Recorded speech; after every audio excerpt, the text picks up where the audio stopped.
The vast execution chamber of the Galactic Council thrummed with anticipation. High Executive ARR of the 7th Quadrant had overseen countless terminations, but today was different. Today was exceptional. Honored members of this distinguished council, I declared, my primary vocal membrane vibrating with barely restrained excitement.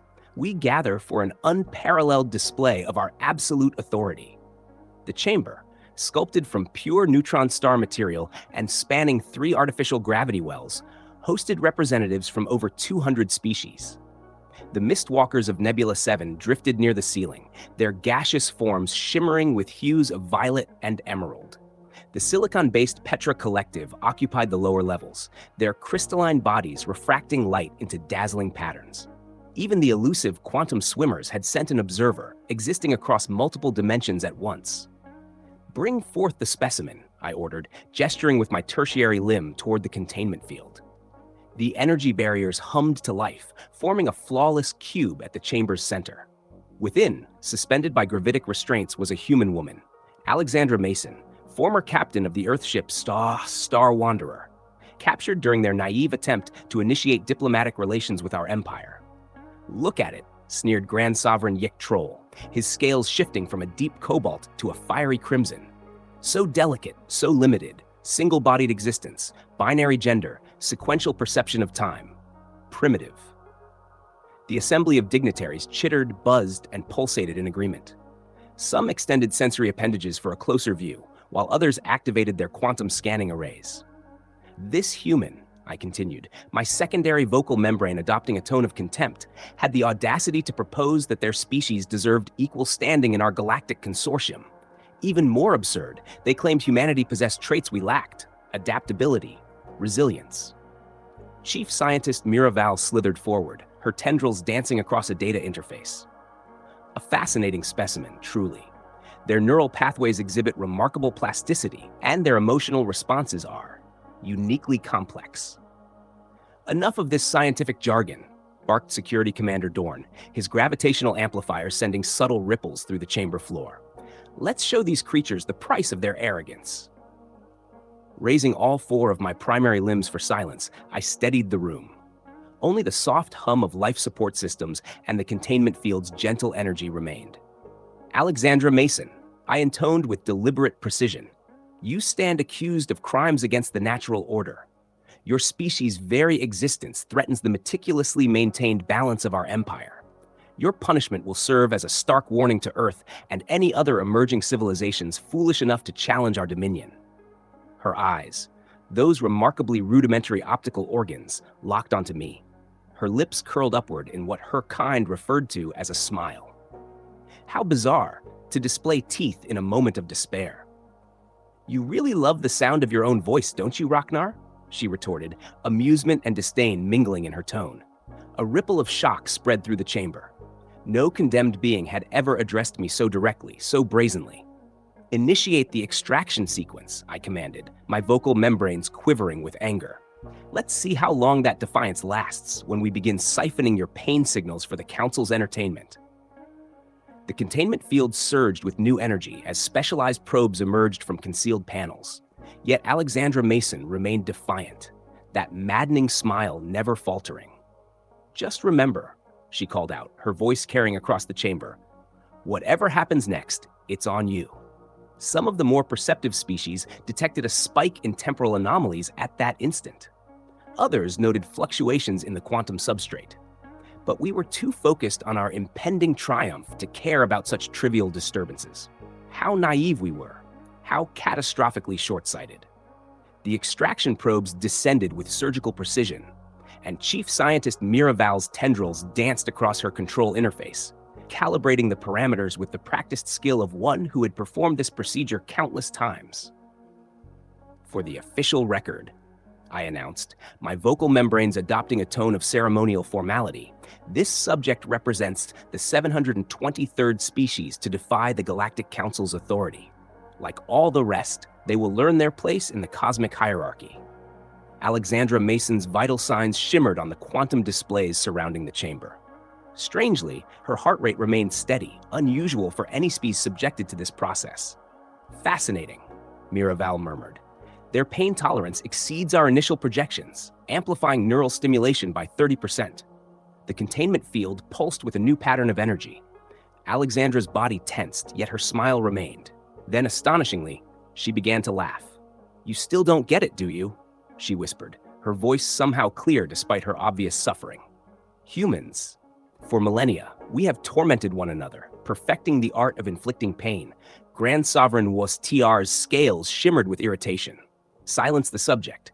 This is a display of our might, not a stage for their primitive ideologies." Security Commander Dorn shifted uneasily on his gravity stabilizers. "Something about this one feels off. Most species are begging for mercy by now." I dismissed his worries with a wave of my third appendage. Merely another case of human arrogance. They believe themselves exceptional, yet they perish like all the others. Suddenly, the quantum swimmer's representative emitted a pulse of alarm. "Detecting anomalous temporal fluctuations around the subject. Recommend immediate cessation of the procedure." "Absurd," I retorted. "Amplify power to maximum. Let's demonstrate to our esteemed guests why no species has ever survived an extraction process." Alexandra's laughter grew louder, almost melodic. Blood traced a thin line from her nose, and her eyes glowed with an inner radiance beyond the reach of our instruments. "You want to hear something funny?" she gasped between her fits of laughter. "On Earth, we have this saying, 'What doesn't kill you makes you stronger,' but nobody ever asks, 'What if what kills you makes you stronger?'" The chamber's temperature plummeted. The mistwalkers condensed into tighter, more rigid forms, a clear sign of unease. "Vital signs nearing critical levels," Miraval reported, her tendrils quivering with frantic energy. "But these readings are impossible. Her cellular structure is altering at a quantum scale." "Maintain maximum output," I commanded, though a flicker of doubt began to worm its way into my thoughts. "The procedure continues until absolute termination is confirmed." The Petra Collective began to emit frequencies indicative of extreme distress. Temporal anomalies are spreading throughout the chamber. This human's temporal signature is becoming dangerously unstable. Alexandra's body arched against the restraints, her skin now radiating an ethereal light. "You know what your greatest mistake was?" she whispered, her voice steady despite the agony. "Believing that because you've conquered hundreds of species, you understand all life.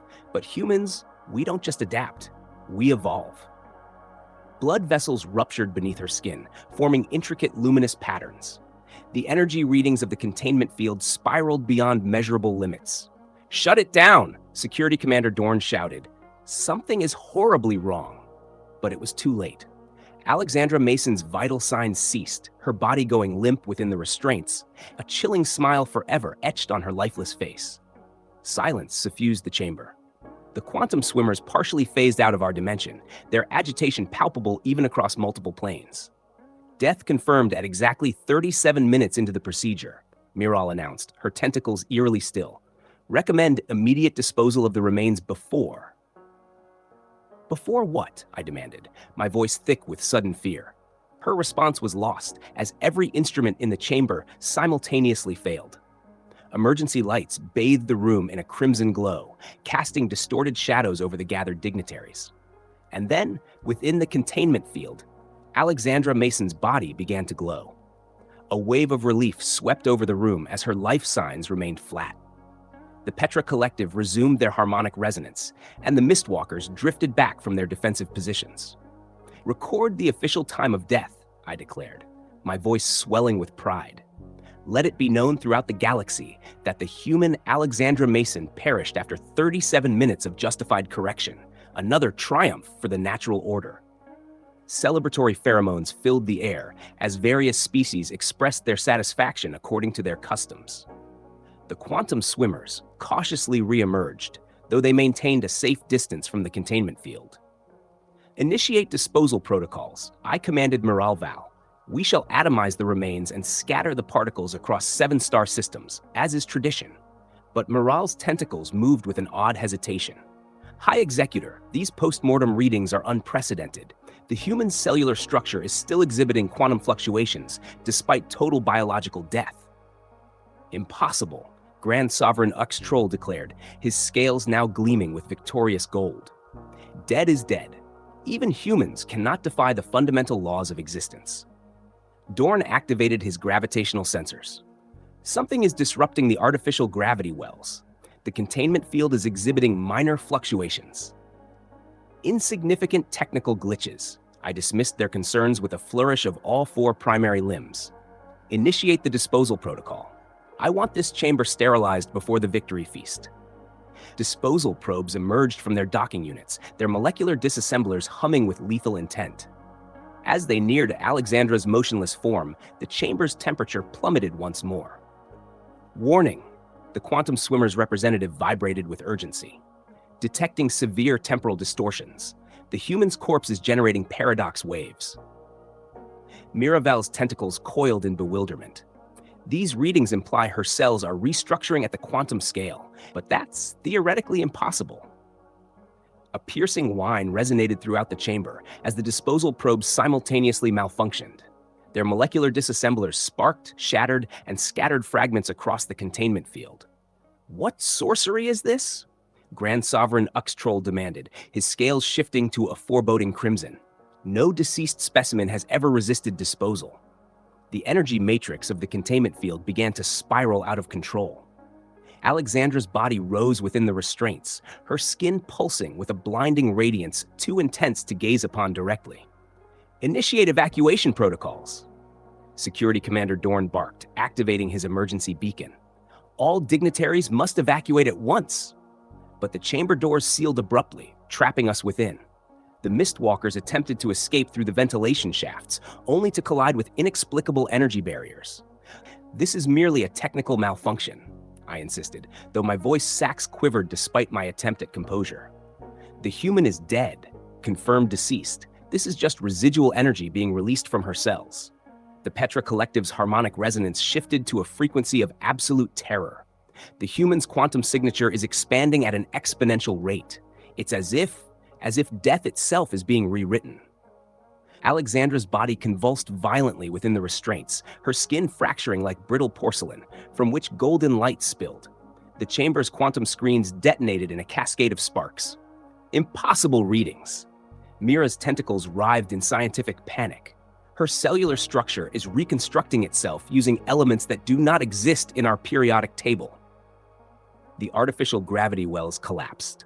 Council members drifted helplessly as the chamber's environmental systems descended into chaos. Emergency sirens wailed, their sound distorting into something disturbingly akin to human laughter.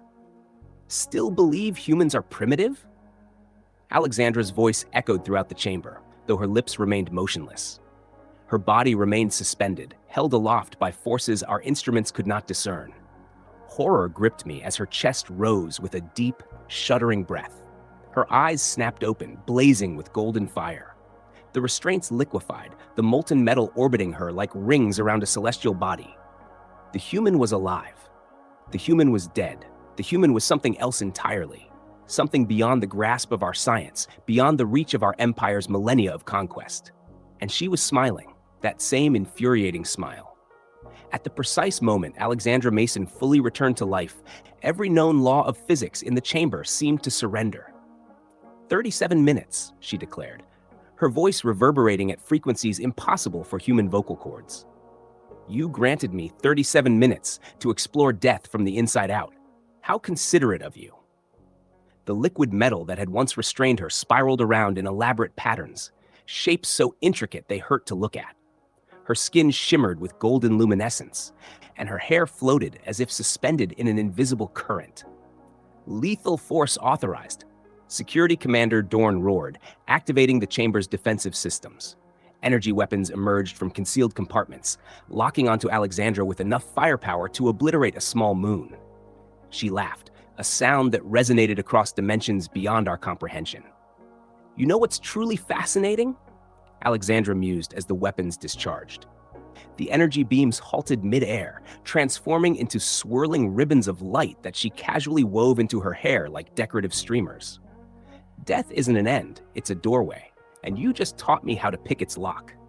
The Mistwalkers attempted to flee, dissolving into their gaseous forms in desperation. Alexandra's casual gestures seemed to ripple through space itself.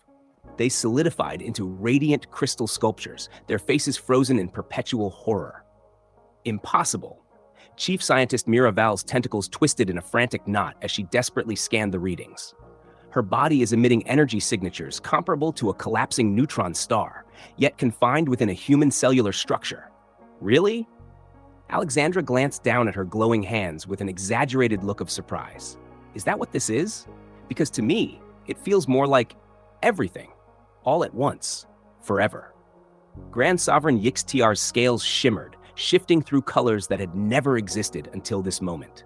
In the name of the Galactic Council, I command you to cease this violation of natural law.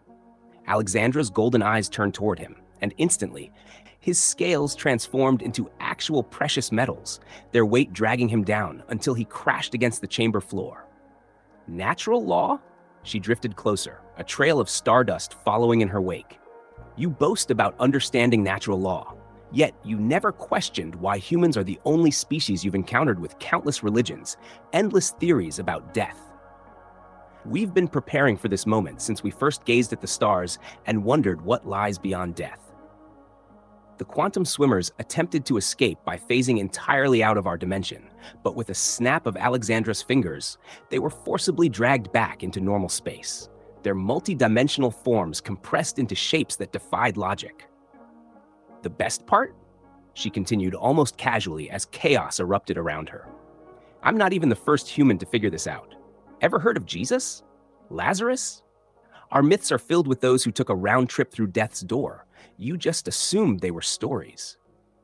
I watched horrified as she began to multiply, identical versions of herself emerging, walking through solid objects as though they were mere mist. Each duplicate glowed with that same golden light. Each wore that same terrifying smile. Stop this at once, I commanded, my voice sacs nearly bursting with panic. The Galactic Council is prepared to offer terms of surrender. Every version of Alexandra turned to face me simultaneously. Surrender? Oh, no, no, no. You don't get to surrender. You get to watch. You get to learn. You get to understand exactly why humans are different. The chamber's quantum screens repaired themselves, now displaying scenes from Earth's history, wars, catastrophes, plagues, every moment when humanity faced extinction. See, that's what you never understood about us. All the Alexandras spoke in perfect unison. Humans don't just survive adversity. We don't merely adapt. We absorb it. We transform it. Every disaster makes us stronger. Every apocalypse is just another lesson. She raised her hands, and reality rippled like disturbed water. The chamber's neutron star matter walls became transparent, revealing the space beyond where our defensive fleet had assembled. Watch carefully. Alexandra commanded, her duplicates merging back into a single radiant form that now blazed like a newborn star. I'm about to demonstrate why humans have so many stories about gods, angels, and demons. Spoiler alert, we weren't just making them up.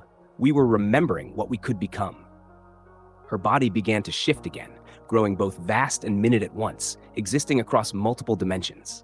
Wings of pure energy unfurled from her back, stretching light years across the void while fitting perfectly within the chamber. The Council has documented every species you've conquered, she continued, her voice now echoing through the vacuum of space. I can feel them, all of them, within my mind. Every civilization you destroyed, every race you deemed inferior. Would you like to see what happens when I give them all a second chance? The fleet outside the chamber began to dissolve, their ships transforming into swirling clouds of possibility. Alexandra reached out, her hands now composed of pure light, her fingers tracing patterns across the fabric of spacetime like a child drawing in sand. Thank you for the gift of death, she whispered, her smile now bright enough to rival the stars. Now, let me show you what humanity does with gifts. Have you ever witnessed a supernova in reverse? She asked, her voice rippling through the quantum fabric of reality. I have. Alexandra Mason demonstrated what it looked like when a star reassembled itself from scattered atoms, its light condensing into a perfect sphere of blazing cosmic fire. She did this to prove a point about resurrection. She did this for fun. You know what's truly ironic? Her voice echoed through the quantum sea of existence as she methodically dismantled our civilization. I was actually the diplomatic officer on my ship. I was supposed to prevent conflicts. The grand archives of the Galactic Council. millions of years of meticulously preserved knowledge, transformed into a swarm of golden butterflies. Each one carried the memories of a species we had conquered, delivering them back to their newly restored civilizations. But I suppose this is diplomatic in a sense, Alexandra mused, casually rearranging a solar system into a more aesthetically pleasing pattern. I'm preventing all future conflicts by showing you exactly why picking fights with humans is a catastrophically bad idea. Dorn made a desperate attempt to initiate a species-wide evacuation, but Alexandra transformed the escape pod ODS into delicate soap bubbles, drifting aimlessly through the cosmos, each bubble carrying the trapped, screaming passengers on an endless voyage through space. "Did you know," she inquired, appearing simultaneously in every seat of the council chamber, "that humans have this fascinating concept called karma? It suggests that everything you do eventually comes back to you." The Petra Collective tried to camouflage themselves within an asteroid belt, but with a mere thought, Alexandra converted the asteroids into wind chimes, using the crystalline beings as clappers that resonated with an ancient human melody across the void. For instance, all her manifestations spoke in perfect harmony. "Remember how you found amusement in my suffering? Now, you get to experience every moment of agony you have ever inflicted upon others. Don't worry, I'll keep bringing you back, just like you did to me." Grand Sovereign Uxtroll attempted to send a distress signal to our remaining fleet, but before he could even speak, Alexandra turned his scales into a series of video screens, each one displaying the extinction of a species we had annihilated over the millennia. "Oh, and about those warnings," Alexandra twirled gracefully through the stars, leaving a trail of shimmering light.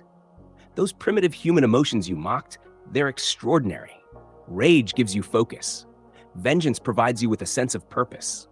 And spite is just a fantastic motivator." The quantum swimmers made one last desperate effort, attempting to trigger a temporal paradox that would erase the last hour from existence.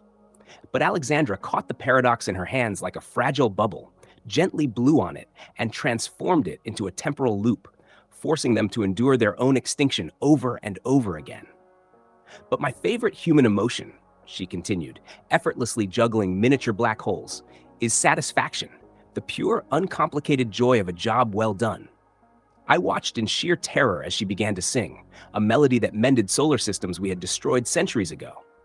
The harmony resurrected extinct species, while the rhythm reorganized the galaxy itself according to a grand design only she seemed to comprehend. "Let's play a little game," Alexandra declared, crafting a throne from condensed starlight. "Every time you try to escape, I'll introduce you to a new aspect of humanity you never bothered to understand. Let's start with our gift for innovation." Mirel frantically attempted to transmit a warning to other galaxies, but Alexandra intercepted the signal and turned it into a recipe for human comfort food. Within moments, she was baking using the heat of collapsing stars. "Anyone fancy a cookie?" she offered, presenting the impossible treats to the terrified assembly. "No takers? Well, technically, I don't need to eat anymore. I just enjoy the aroma."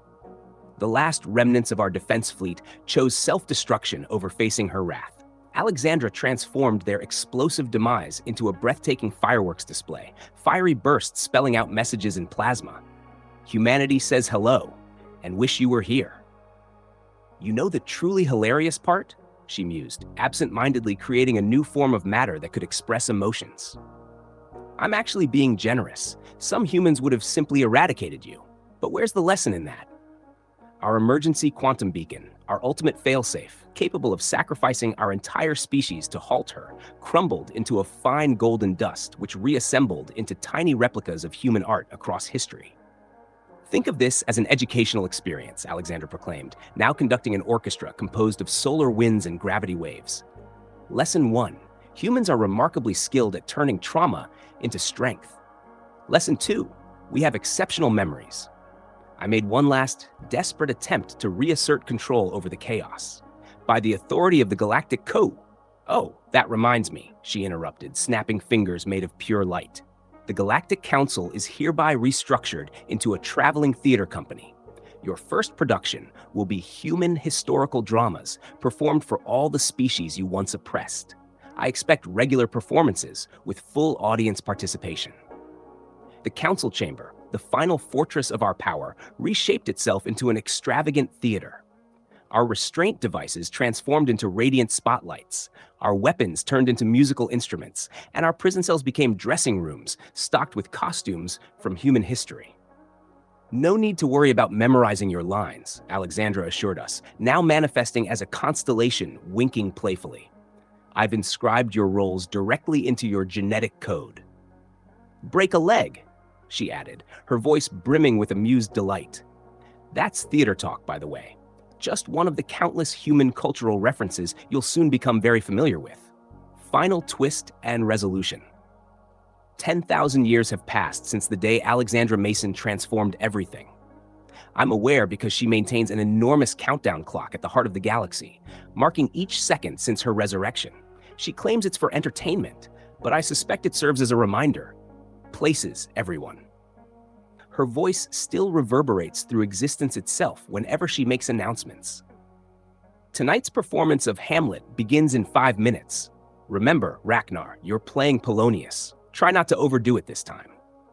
The former Grand Sovereign Oak's troll, now our theater company's costume designer, helps adjust my ceremonial attire.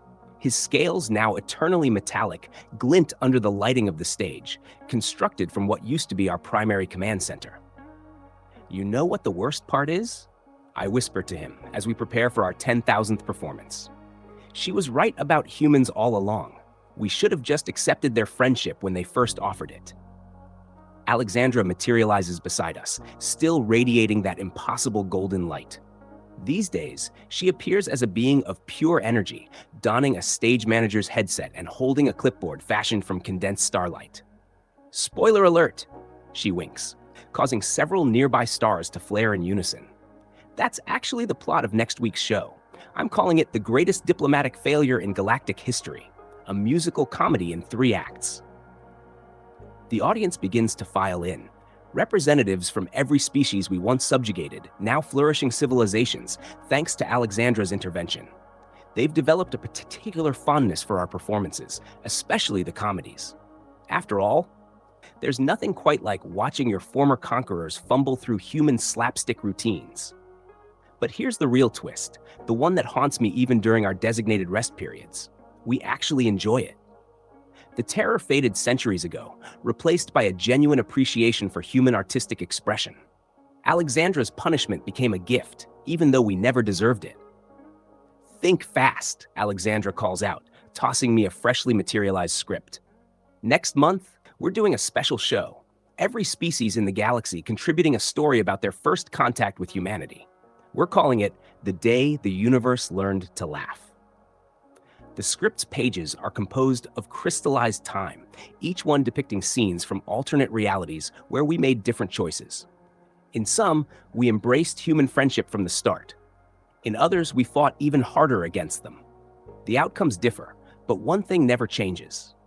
Humanity never gives up. They never surrender. They never stop evolving. You want to know the funniest part? Alexandra asks, suddenly serious, adjusting the fabric of reality around our stage. Death taught me something during those 37 minutes. Every living being is connected. All that suffering you caused, you were only hurting yourselves. She waves her hand, and the theater's walls turn transparent, revealing a transformed galaxy beyond.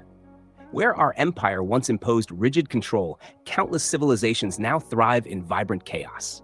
Art, music, and stories flow between stars like rivers of light. That's why I chose this punishment, she continues, her form shifting through various human historical figures as she speaks. Not for revenge, but for redemption. Every play you perform, every story you tell, helps heal the wounds our species inflicted on each other. The house lights dim, gentle glows from newborn stars. As I take my place on stage, a realization dawns, something I never would have believed 10,000 years ago. I am grateful. Grateful that we failed to destroy humanity. Grateful that Alexandra Mason showed us a better way, even if her methods were terrifyingly creative. Oh, and Ragnar. Alexandra's voice echoes in my mind as the curtain prepares to rise. Remember when you asked if I'd ever forgive you? I freeze, recalling that conversation from 9,000 years ago. Today is the day, she announces cheerfully. Congratulations, you've officially learned your lesson. You're free to return to governing the galaxy. if you want. But the curtain rises. The audience waits. My fellow performers look at one another, stunned. Well? Alexandra asks, manifesting in every seat of the theater. What's it going to be? Your old empire or tonight's show? Without hesitation, every member of the former Galactic Council responds in unison. The show must go on. Alexandra's laughter ripples across dimensions as she takes her place in the lighting booth. Now that, she declares proudly, is the most human thing you've ever said. And so we perform, not because we are forced to, but because we choose to. Because somehow, over 10,000 years of cosmic theater productions, we've learned what Alexandra knew all along. Life is better as a story shared among friends than an empire built on fear, even if some of those friends had to die first to teach us that lesson.